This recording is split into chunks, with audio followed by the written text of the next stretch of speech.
So let's talk about some of the different strategies we can use now that we have a CRM system in place and we have our customers segmented. How can we now engage with them and get them to come back? When we're talking about online, the very first thing that you have to set up is a retargeting campaign. Now you can set up a retargeting campaign either using, any platform out there.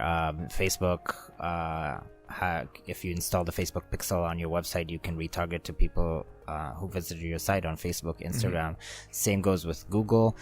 You can either show on the Google network, display ads for the retargeting list. It is typically cheaper than other PPC programs to get new impressions on Facebook or to get traditional search or shopping ads. It is typically cheaper, and it allows you to create a personalized message to someone who is already familiar with your brand. So you can create an ad that has a much stronger call to action with a very good offer to really get those people who already know your brand and are already familiar with it and already converted. You already acquired them to get them back into the store. So basically I install the Facebook pixel on my site so that way I know when it fires on that thank you page right after the purchase has been made, I now have that data. I can now retarget that client, that customer, with maybe related products to that product that they purchased, right? Because I have that data. So that's definitely a great way to and whatever you would consider a conversion, you can segment it in multiple ways. So you can have a segment that are people who have viewed your products.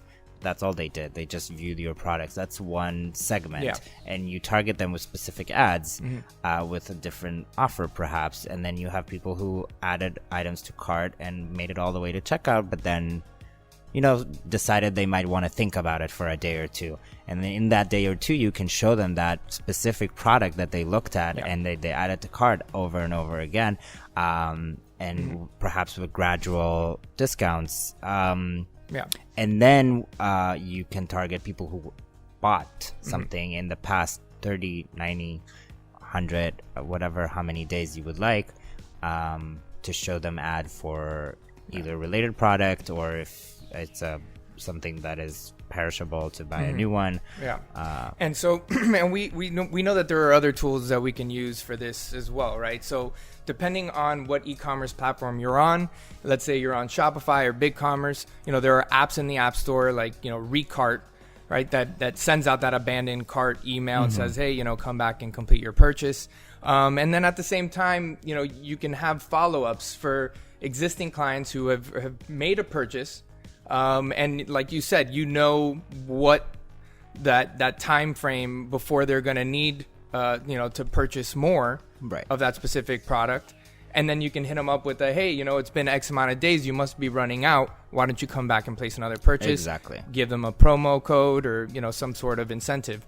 So these are all great ways to try to bring them back to your site. Right? And you can create with these type of ads or outreach, you can create urgency saying like, hey, you must be running out. If you purchase in the next 24 hours, we're going to give you whatever offer, discount, additional product, free shipping, whatever offer you're capable of adding to it. And we know the importance of giving existing customers a good offer, right? Exactly. Better than if they were a new customer, right? What it does is it shows that you care about them, you care about their business, and you hold them to a higher standard than someone who has never purchased from them before.